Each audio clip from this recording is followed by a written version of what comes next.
When we're young, we have an amazing, positive outlook about how great life is going to be, but somewhere along the line, we forget to dream and end up settling. Join Up Dots features amazing people who refuse to give up and chose to go after their dreams. This is your blueprint for greatness. So here's your host, live from the back of his garden in the UK, David Ralph. You know, I felt like actually going quiet there for a moment, just for a moment, and so you thought, oh, what's happening here? Maybe my speakers have blown out, and then suddenly burst in loud. But no, I'm a professional. I can't leave pauses and gaps. I've got to jump into it.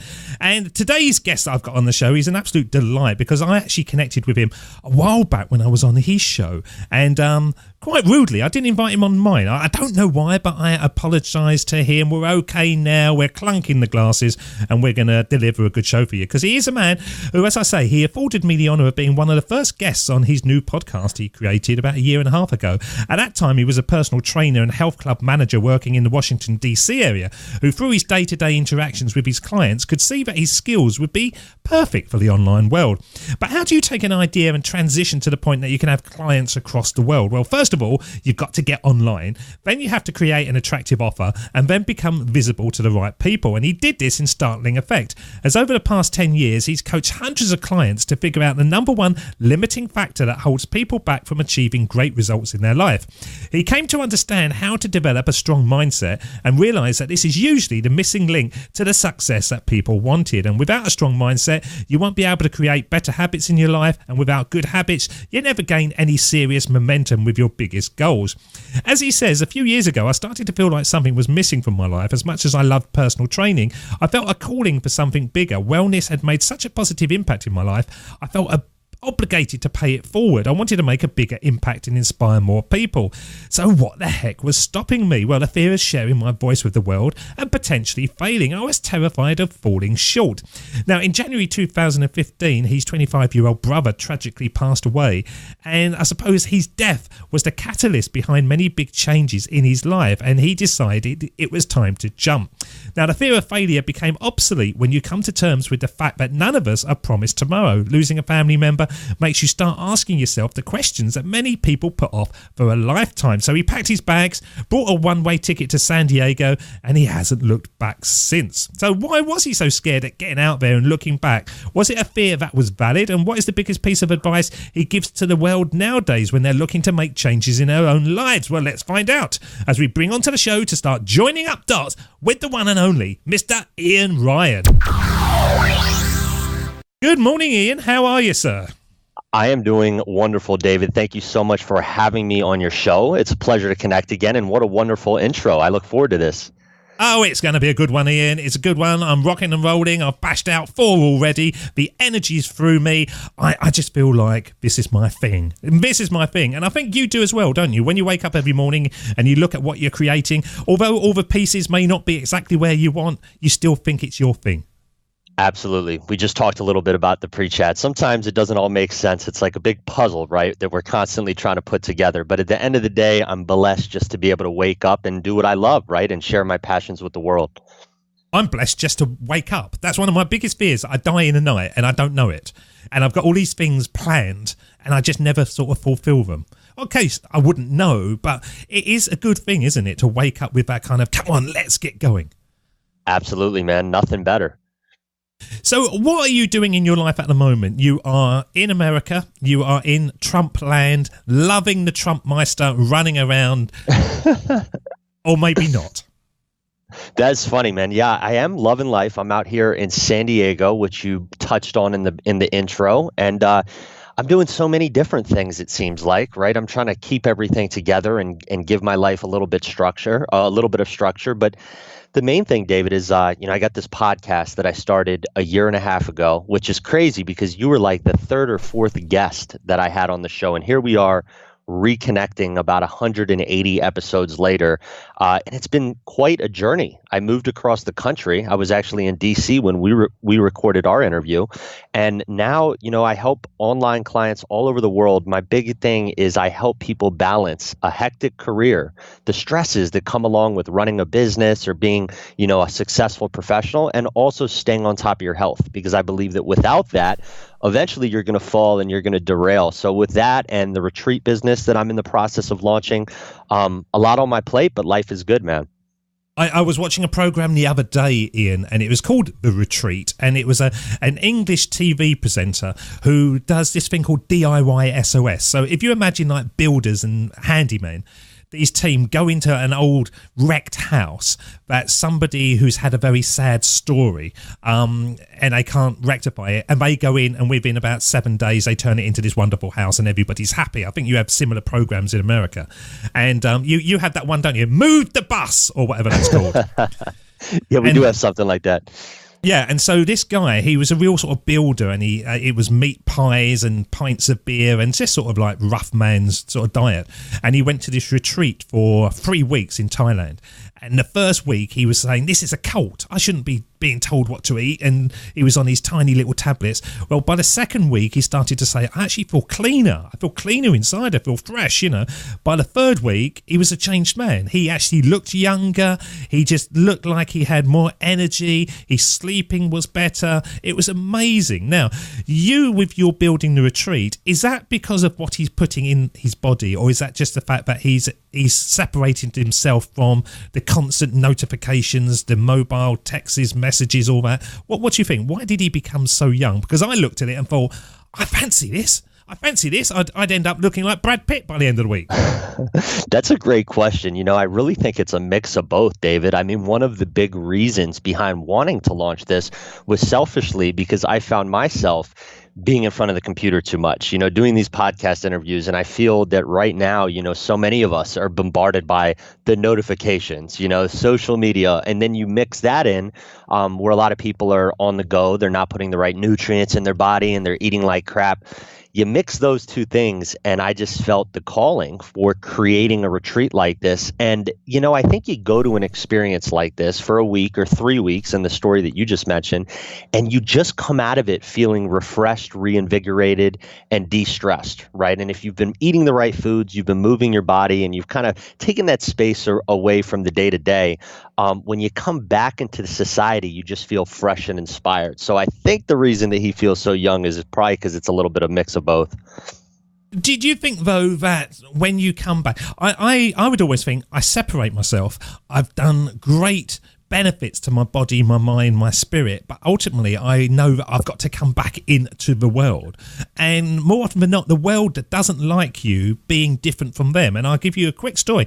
I don't have a mobile phone, which I've never ever had a mobile phone, but it bothers people, and I'm always battling the pressure of people wanting to connect with me because they don't want sort of anything different. They want to be able to do it when they want to do it. They want it on their terms. So going to that retreat, I'd almost want to stay out there forever and just grow a very long beard and never come back, because I know I'm coming back into what I was trying to get away from in the first place.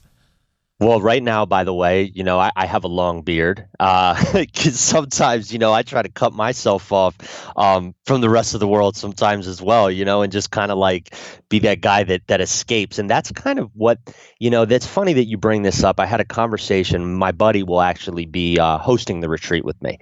And this is a guy that is big into meditation and holistic wellness. And he said, you know, I went to Vipassana, which is a 2-week meditation retreat a couple years ago. And the first thing I said, well, what if everyone wants to get in touch with you? I mean, what do you do? And he said, you know what, Ian, that's the thing, is you go on a retreat like this, and so many people are so worried that the world is going to fall apart while they're gone.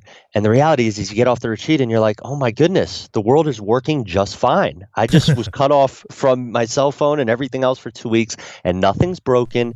Everything still works. The only thing is I feel so much better. So, you know, maybe I'll fear that too. Maybe I'll do one of these retreats and I'll just become like this person that never wants to leave as well. It does sound like a pretty enticing thing.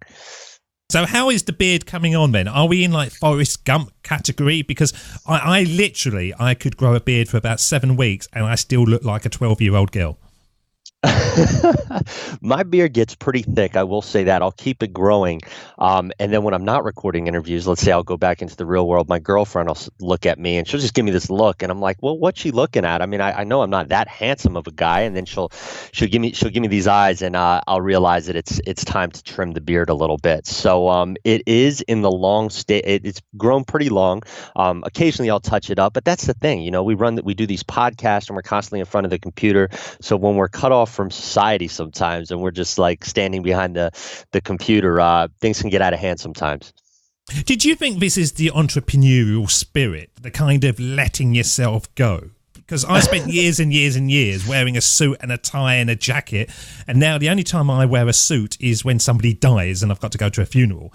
And I just like that ability of, at the moment I haven't got any socks on, sir, and I've just got bare feet, and it's lovely. And it's like Die Hard, if you remember. I'm making balls with my feet on the carpet, and suddenly terrorists are going to burst in and ruin the show. But I like that feeling of not having to conform, not having to wear the outfit somehow. Yeah, there's nothing better than that. It's funny. I'm sitting here without shoes or socks on too. So I love it, man. I just love the freedom. I could not imagine wearing a suit and tie, going into work. And you're right. The only time that I ever get dressed up in something like that is, one, if I'm forced to go to a wedding and then I have to wear something nice, or if I'm going to a funeral. The rest of the time, it's just me. Who knows what I could be wearing? I could be wearing pajamas all week. Now, I do get up and take care of my physique. I go running, I exercise. That is a big priority for me. But in terms of just being casual, being able to lay back, not worrying about having to shave, it is a beautiful thing. Should we go further, Ian? Should we strip down to nothing and just do it nude? This could be an Emmy award-winning podcast. We could do it as an experiment and see how it affects the quality of our work, David. I mean, we should always be doing tests, right, to see what type of performance we put out. And I'm thinking we might have to strip down to the boxers next time and just see what comes out in terms of a podcast interview. I'm going the whole way, mate. I'm going the whole way. It's coming off now. Hang on. It's that's the t-shirt off, and that's it. Yep, it's down. That's it, down. It's a bit hot. I'm sitting on a plastic seat. It's a bit hot. It's my buttocks are sticking. Hilarious, man. Tell me how it works out. I will do. I will put on the webcam in the next 2 minutes, and that'll shock you. Right, okay, so let's talk about your life then. What was it about? I can understand being at Washington, D.C., but why San Diego? Because everyone seems to go to San Diego, and I spent a day there, very, very pleasant. But did it fulfill the first stage of you becoming who you were? Were you surrounded by entrepreneurial spirits? Was it the sort of the hub of where you needed to be? San Diego, David, is probably, I haven't visited everywhere. I haven't been out to the UK, so that's actually on my list. But I really resonate with it as a city for a lot of different reasons. One, there's just such an entrepreneurial spirit down here. Tons of podcasters and people that had the same idea as me, right? They packed their bags from wherever they were and they came out here, and the weather's great. There's tons of stuff to do outdoors. If you're into fitness, if you're into wellness, it's just an amazing place to be. And I don't think I could have made a better decision. Every time I think about going back to the freezing cold winters or the humid summers, I know that I made the right decision. It's a little bit like paradise out here. I'm not going to lie. So, I couldn't be happier. Because I don't understand moving to paradise if you then spend so much time in front of your computer. Surely you want to go to Wisconsin or somewhere, or Alaska, where you think, actually, I'm quite happy to be sitting in front of the computer. I don't think I'd get any work done. I was interviewing a lady, and she said her big thing was to move to Hawaii. She said, I really want to move to Hawaii. And after about 6 months, she had to move back to the States because she said she couldn't get any work done. She was just wanting to be out on the beach all the time.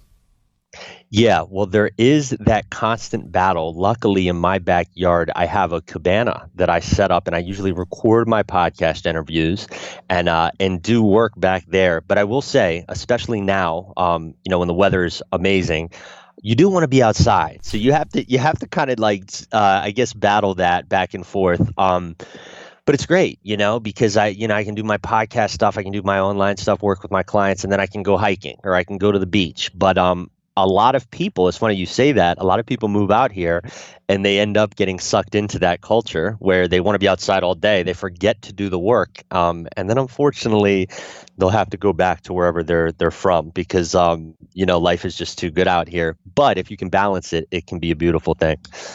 So let's talk about your mindset right at the very beginning, because although I know you reasonably well, we've connected already and I've been following your work, of course the listeners don't. So you are a personal trainer, you're a health club manager, you're sort of loving it, or maybe you were loving it at the beginning, but you just got to that point when you thought, there's got to be more. There's got to be more. And I know that because I went through it myself, and it's so annoying because you look around at everyone else and they just seem to be happy being who they are, but you just kind of get that feeling.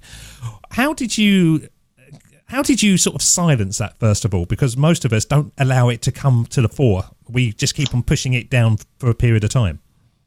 Yeah, I mean, we just touched on the fact how much we both hate wearing suits, right? I was actually working in health clubs, so I never actually had to wear a suit there, but I still felt very constrained around what I was doing. I still had to basically take orders from someone that was always at a higher level than me and do things a certain way. And I said, I don't really resonate with this. I feel like I kind of want to do things my way, as most of us entrepreneurs do. We feel like confined to do things a certain way, whether that be in corporate America or a job or whatever. So I kind of said, I gotta do my own thing. And it's funny because originally I started training personal training clients out of my dad's 3-car garage. When I left the corporate gym scene, I said, through this, I'm going to figure out a way to make this work on my own. So I did that. And then, I ran a corporate fitness business in DC. And finally, I started listening to podcasts like yours and like Smart Passive Income. And I said, I got to figure out a way to freaking put this thing online so I can create a little bit more leverage and freedom in my life. And, it's funny because the more I got into fitness and the more the years went on, I realized, this isn't just a great thing for the way it makes your physique look, but it really does amazing things to your mind too, for creativity, for energy, for all these things.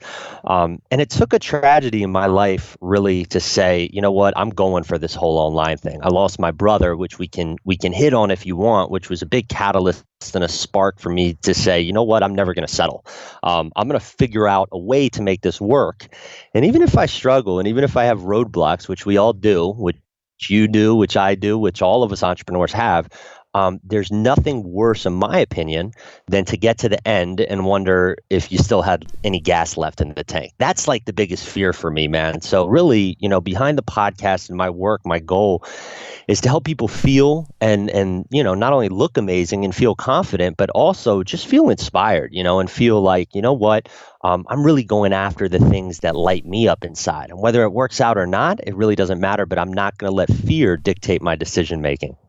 Because it is scary time, isn't it, when you go through it? It's like, if you look at all the podcasts, I'm quite glad, actually, that I didn't have any, like the entrepreneur on fire, the entrepreneur, and everything is sort of doing amazing. I would now, if I did a podcast now, I would call it Entrepreneurs Scared Shitless. Because I think generally, literally every single day, you're scared of something. You're either scared that all your work's not going to work, or your sales funnel's going to crash, or you go on holiday and it's not going to sort of operate.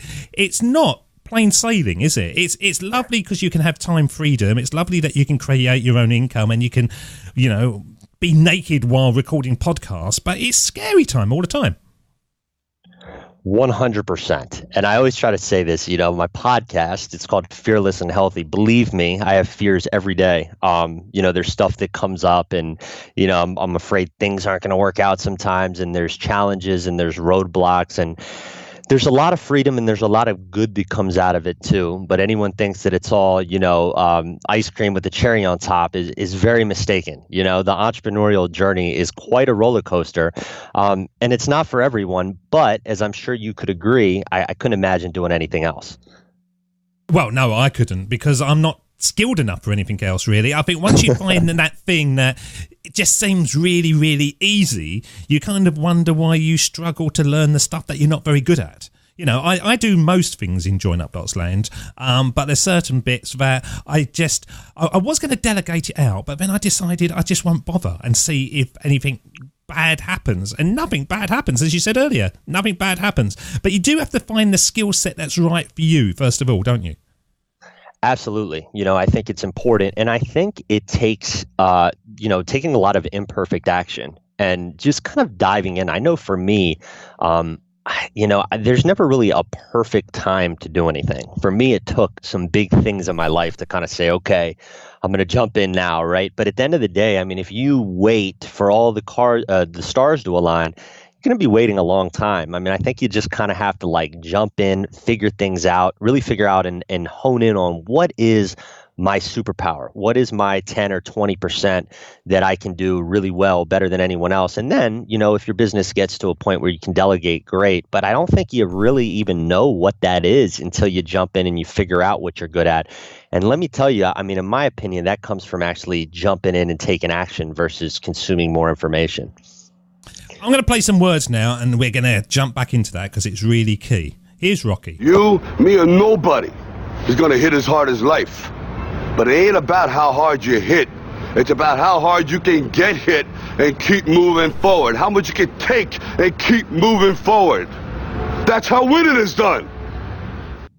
Now, I love those words because it is, isn't it? In the entrepreneurial land, in corporate, let's talk about corporate first of all, because I was in corporate for many, many years, and I went in and I thought I was working really hard, but I look back on it now and I think, well, I wasn't, because it was all within my skill set. I was just kind of doing what I had to do and get my rewards at the end of the month, and I had my monthly performance. It wasn't really being beaten up as such. It was just going and, going with the tide, so to speak. But that Rocky speech really touches to me, because I think every single day you take the punches and you keep on coming back and you keep on coming back. Is it because with you, Ian, you look around and you've seen people doing stuff that you want to do, so you know it's possible? Or is it that inside you actually feel that almost aggression, that ambition come up? Have you tapped into something, or is it just that you're looking around and thinking, why not me? I think it's a mix of both of those, and also looking at people that are miserable in what they're doing and saying, I really, really don't want to do that. So I think it's a little mix. You see other people that have kind of made it, and you get to have these conversations on these podcasts like this, and you just realize, man, like, all you see from those successful entrepreneurs are the ones that are considered, doing really well, just on top of their game. You don't hear the backstory sometimes unless you get on these podcast interviews and you have these one-on-one conversations. So you realize it's possible, but you also realize it's hard. It's not easy. And then I feel like I do have some ambition and some passion and a message that I want to share with the world. So that's important too. But then I look at on the other side of the spectrum, people, like you said, in corporate or in a job that brings them absolutely no joy, or they're just constantly miserable and they're just going through the motions. And I said, you know what, I just can't do that.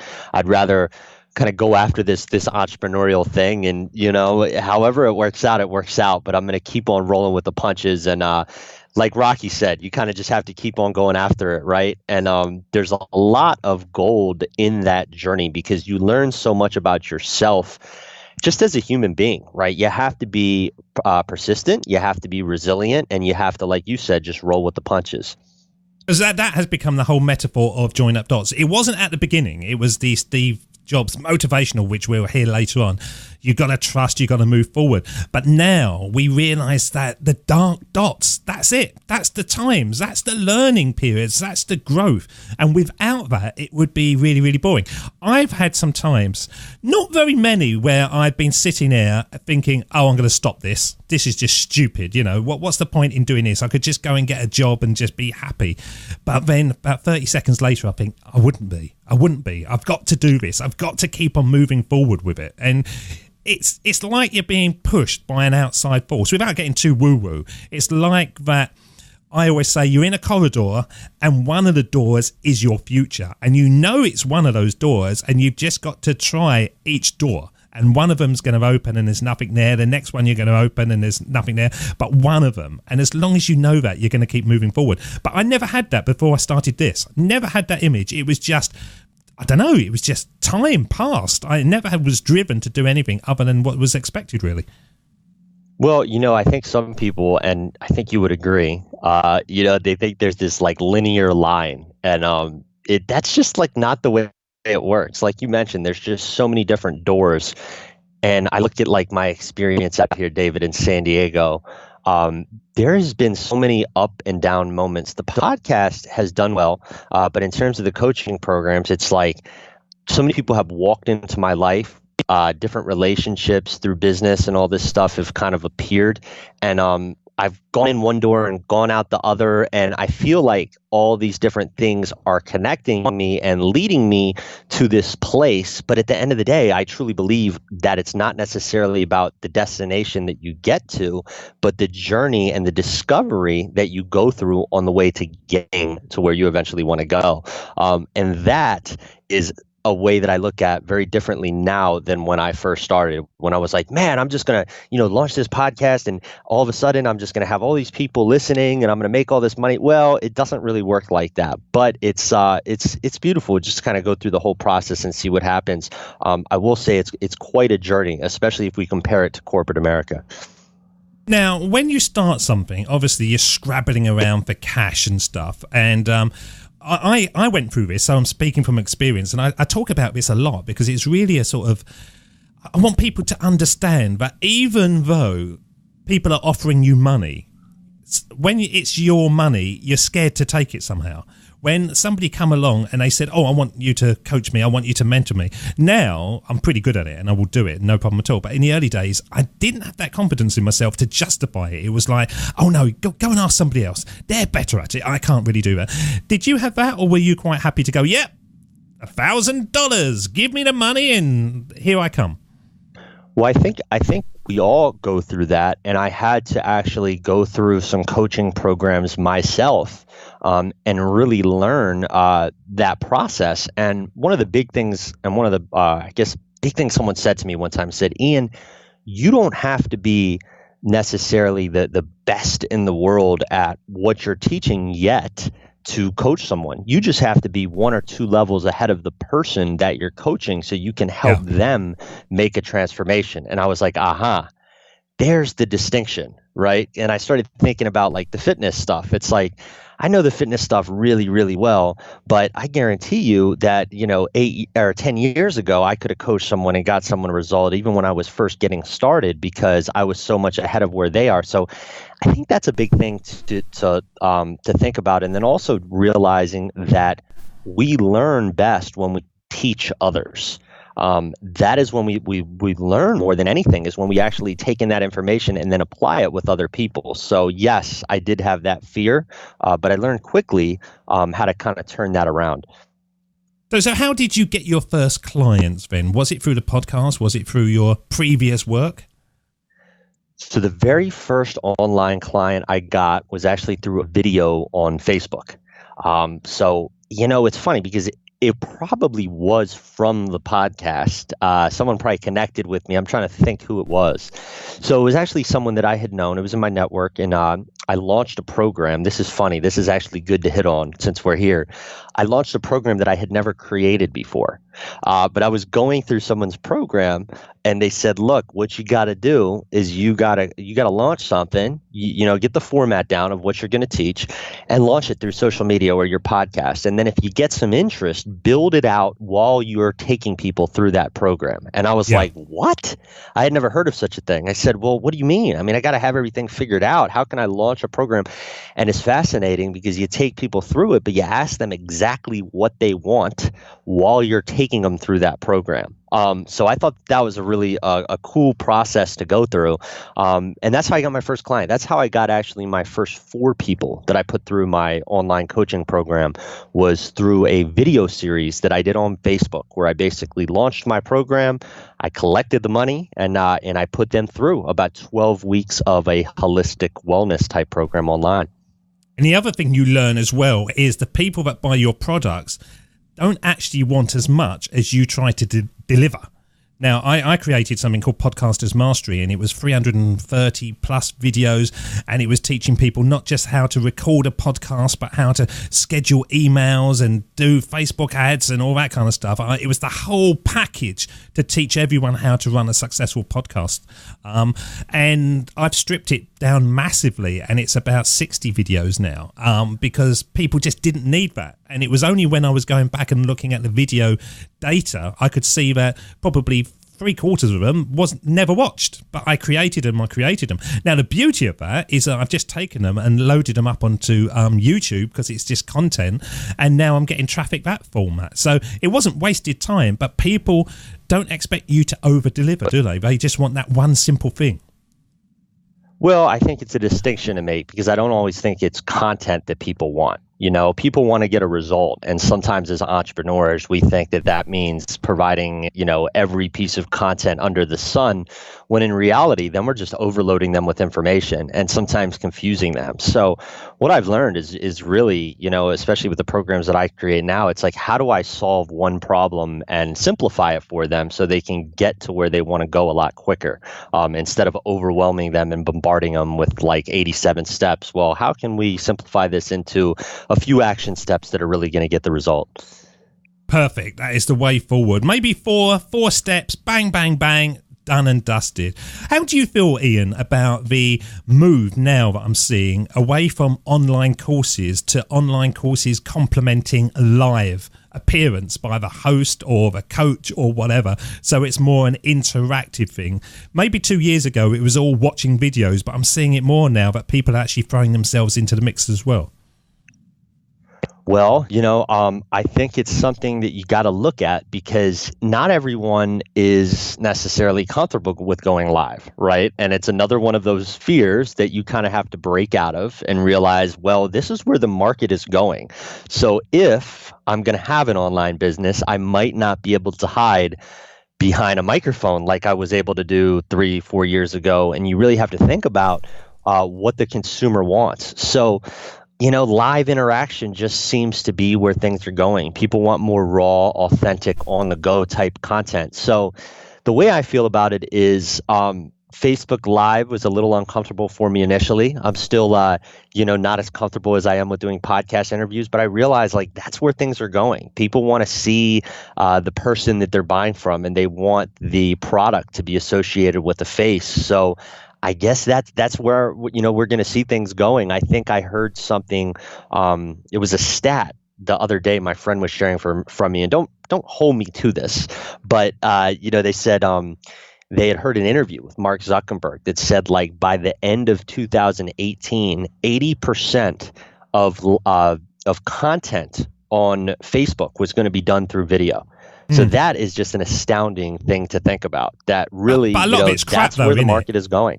You know, a lot of the videos, it's just rubbish. It's just like they've turned on there's no structure. You know, I think to yourself, you've got to have a point to it. You've got to have a reason while somebody's looking. And people don't. They just turn on their little mobile phones and they start talking about anything. And it's just boring. The churn rate is ridiculous. It really is ridiculous. Yes, no, I agree with you completely. I mean, the only lives that I think, you know, that I get interested in is when people actually take the time to think of a topic, and maybe they're doing a show once a week on Facebook, very much like me and you were doing right now, right? Where it's either interview or a solo, but there's actually some thought that goes into it. But yeah, that's what happens. You know, you give someone the access of a phone, and it's so easy to go live now that it can become quite saturated, man. I saw a Facebook Live thing the other day, and it was a discussion. And it was these two guys talking about English soccer, or football, as the proper people call it. And they were saying, you know, who is the biggest club? Manchester United, Real Madrid, Barcelona, or somebody else? I can't remember now. And people were putting comments onto Facebook and doing the likes and voting and stuff. And I actually just flicked it on to see what it was about. And I watched it for about 20 minutes.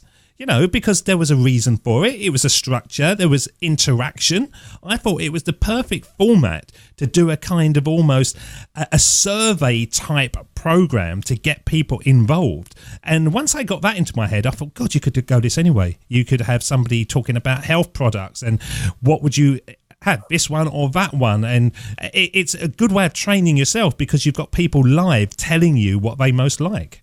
Yeah, I think if you do it effectively and you give it some thought and you create a show, I think it can be an incredibly effective medium, right? Because it's live on the spot, people can connect with you, but right there's that fine line between just, you know, going on there to rant and talk about yourself, which like you said, the churn rate is so high, and who wants to just, hear something like that on the go versus someone that actually takes the time to talk about a topic that might be of interest to you. And then you might tune in and actually get some value from it. So yeah, that's kind of what I think about the whole Facebook Live thing. It sounds like we're kind of on the same page with it. Why can't we do a Facebook Live retreat where somebody watches a retreat going on and they can be at home and they get the yoga lessons and they get everything? You could do it, couldn't you? See, here's the thing. You got to be in person. I still think. No, you don't. No, you don't. I've stumbled on these porn sites and they're doing very well. I'm not there, but these ladies are doing very, very well. Hey, man, that could be a side business for you, David. Did you ever think about that? Online retreats? I've been there, done it, and those days have gone. Those days are gone. Once you hit your mid-40s, you got to know your time to stop. Fair enough. Honest man. I like it. So why can't we do that? You say that you've got to be there, you've got to be interactive, but that is as close as, that's interactive, isn't it? You can talk to them, you can vote, you can see them. So there's definitely a way that you could do a retreat and, have it be effective online. It just depends on, I guess, what your model is. Let me give you an example and I'll kind of tell you where I'm going with this. The whole idea between my retreats is to unplug from the computer. One of the big reasons that I did it was I found myself spending way too much time behind my laptop because I do it so much with the podcast. And let me tell you, the whole reason I started this business was to be able to work from my laptop. But I still don't think it can replace human interaction. I still think there's something to be said by connecting in person. So I said, you know what? I have this platform that I've created with my podcast. Why not bring people together 3 to 4 times and connect in person and really try to cultivate those relationships? And especially because then when they go back online and they're communicating with one another, because I have a group coaching program, they feel like they know each other on a deeper level. So with my personal retreat, there is a method behind the madness, right? I really want people to connect in person, but you're absolutely right. I mean, you could do a retreat online if it was wellness related. I mean, now you have, for example, online events where you have different speakers and you're able to watch it from your computer. So really, it's just what you're trying to get out of that experience. And that is going to be a big reason behind, I guess, the approach that you take. I was going across the internet and there was this couple of ladies that created this weekend away, and it was called something like Disconnect or Unplugged or something. And basically you go there and you have to hand in your mobile phones. And so it's almost like to break the addiction, and you've actually got to be forced to lock your stuff away. And it seems strange to me that people are actually having to pay for that. They're having to pay to have their phones taken away, where you could just put them in a drawer and just forget about them. Right. Yeah, exactly. Well, I mean, one of the things we want to do is create that unplugged experience too.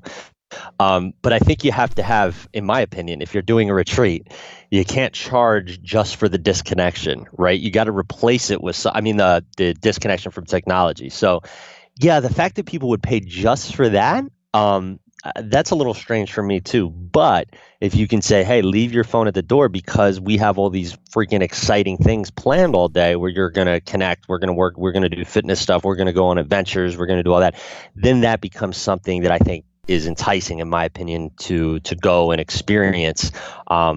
And you're right. I mean, you just hit on the fact. I think it is an addiction for many people, the technology aspect of it. I did an interview on technology addiction just a couple weeks ago with a guy named Wesley Chapman, and we kind of got into this topic. But you're absolutely right. I think there needs to be more to it. I think the unplugged is just a piece of the pie when it comes to these retreats. I totally unplug. My listeners will get so bored of me saying this, but I'm quite proud. I am quite proud of the fact that I don't have any mobile connectivity. I'm sitting in my recording studio at the moment doing this, and then I walk away, and then that's it. I can't be got. I am totally off the radar. And it does kind of annoy me if I'm sitting there watching the telly with my wife and she's only 70% watching it because 30% is reaching out to her phone every time it beeps and flicking, and the kids are always on their phones, So I'd like to be able to get them off it as well, because I do think there is a quality of time. I'm the only one who reads books because I don't have anything else to do. If I don't want to watch TV, then what's there to do, really? You sit there and read a book. So I've always got a book on the go, and I think that kind of thing is starting to disappear, isn't it? People actually sitting down and getting absorbed in something because everything is 30-second bursts and before you flick onto something else. What do you think, Ian? Oh, 100%. I mean, I could not agree more than that. It is annoying, when you're trying to have a conversation with someone and someone is just constantly checking their phone here and there. And, you're right. So one of the things when I came out to San Diego, and, I like watching TV here every now and then, but I don't have cable here. And, so I didn't get cable for a reason. I said, I don't really want to watch TV. I'm not really missing anything. And you're right. When you don't have that TV, for me, I'll read a book, right? Because there's nothing else to do.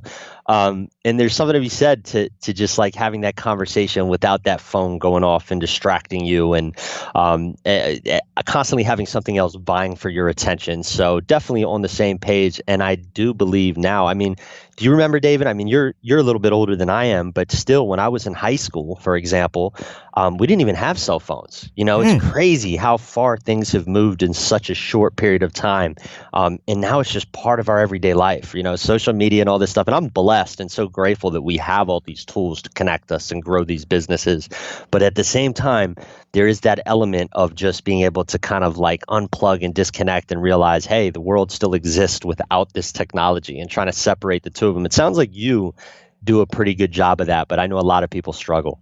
I kind of live in the 70s, really, because, I grew up and we had no internet. And even when I was at work, I remember I must have been at work about 6 or 7 years, and the only people that got emails were managers. Everybody else didn't get emails. You just had in trays of work, and the work comes along and you dealt with it and you move it along. And I said to my mate the other day, I said to him, what did we used to do before emails at work? And he said, we used to just do work, because now people just deal with emails all the time. It's like communication, It's I like the idea of going back into 70s life in so many ways, just because of that. Kids playing out in the streets, I never see that now. Because I sound like an old miserable fart, but you don't. Kids going out on their bikes, you don't see them. They just all come home, go into their bedrooms and lock themselves away. I think a lot of it's got lost. There's a lot of good things. We're doing this now, which is brilliant. Somebody can be listening to this and start their own business in their lunch hour, get a website, domain name. Everything of that is positive.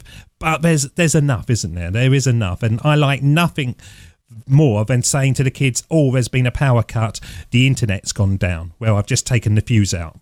And I've done that a couple of times, but they've wisened up to it now. Yeah, I mean, I could not agree more than with what you just said. I mean, I think the internet gives us this amazing power to do really cool things, but you just have to I think, become aware of how you're using it. If you're using it for things like this, or you're using it for your business, or however you want to do it, but also just remembering that there's another part of life too. Like you said, you're in 70s, man. I was born in the 80s, so you're before my time. But yeah, absolutely. I think it's just mixing both. I still, I'm big into holistic wellness. So for me, it's like, finding that time every day. I'm fortunate and blessed to live out in San Diego to go to the beach, or go explore, or go hiking, and just kind of get out of my normal environment. And what it does for me is it just sparks creativity, gives me inspired thoughts. For me personally, some of my big ideas have never come when I'm plugging away at the laptop. They come when I create that space in my daily life to kind of just think and be, or meditate, or work on my breath or something like that. So it's funny, because when you're constantly plugging away and you're go, you can get the work done. But oftentimes that space will kind of bring new ideas to the forefront. At least for me. Maybe I'm crazy. Maybe people are listening like this and they're like, "What the heck is Ian talking about?" But I've truly felt that in my own life. Yeah, I have great ideas when I stumble across those websites of ladies laying on their bed with the webcam on. Amazing ideas pop into my head, but unfortunately the marriage stops every single one of them, Ian. They don't go anymore. They die. They wizen down to nothing at all. Well, what I'm going to do now, I'm going to play the words of the late Steve Jobs, who said these words back in 2005. Absolutely astonishing words. We're going to hear him again. Steve Jobs. Of course, it was impossible to connect the dots looking forward when I was in college, but it was very, very clear looking backwards 10 years later. Again, you can't connect the dots looking forward. You can only connect them looking backwards. So you have to trust that the dots will somehow connect in your future. You have to trust in something, your gut, destiny, life, karma, whatever. Because believing that the dots will connect down the road will give you the confidence to follow your heart, even when it leads you off the well-worn path. And that will make all the difference. Amazing words, those, aren't they? I love them. You know, you played that on my podcast, Dave, and David, when we connected almost 2 years ago. And yeah, that speech just resonates with me because it's so freaking true. You know, you cannot connect them like that. So thank you for sharing that. And when you look at your life, are you, you know, I think we all can say yes to this, but are you looking back and going, oh yeah, I can see that dot and I can see that dot? Are the dots lining up? Maybe not in a way that you expected them to, but you can see some kind of wiggly path? For sure. Absolutely. Yeah. I think you just have to trust almost in that intuition sometimes, right? And not settle and just trust in yourself a little bit. You know, I think everyone's journey here is different. And so many of us get caught up thinking our life has to unfold in a certain direction. But like you said, and like I've said in this conversation, we couldn't imagine doing anything differently, right? And as crazy as it might look to an outsider, I know you feel like you're on your path for a reason, as do I.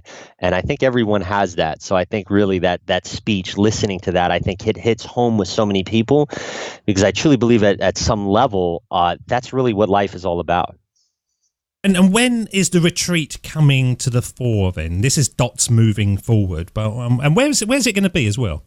Yes. So the first retreat is going to be in Rosarito, Mexico, January 11th through the 15th. It's going to be a 5-day experience in a breathtaking mansion, you know, on the water, teaming up with a good friend of mine that was the strength and conditioning coach at Yale. He played football at Miami. He's a meditation coach. So, yeah, we're just looking to bring that experience to people that, you know, they either run businesses or they're busy professionals working really hard, and just giving them a chance to escape, connect, and come back and start 2018 feeling refreshed, reinvigorated, and just kind of have a different experience than they maybe never have done before.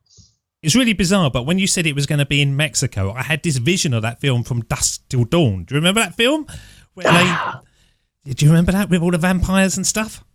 You know, it's funny because I've seen vampire movies, but I don't think I've seen that one. I'll have to put that on the list. Ian, this is the greatest film you ever see.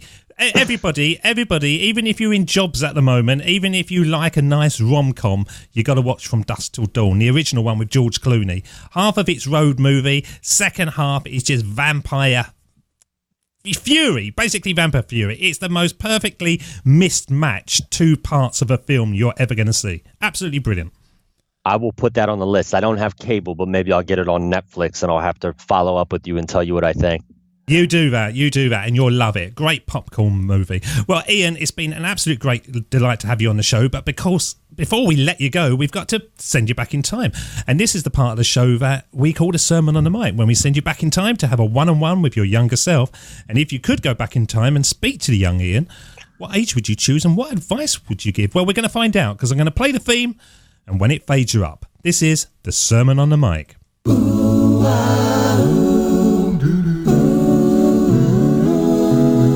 Here we go with the best bit of the show, the Sermon on the Mic, the Sermon on the Mic.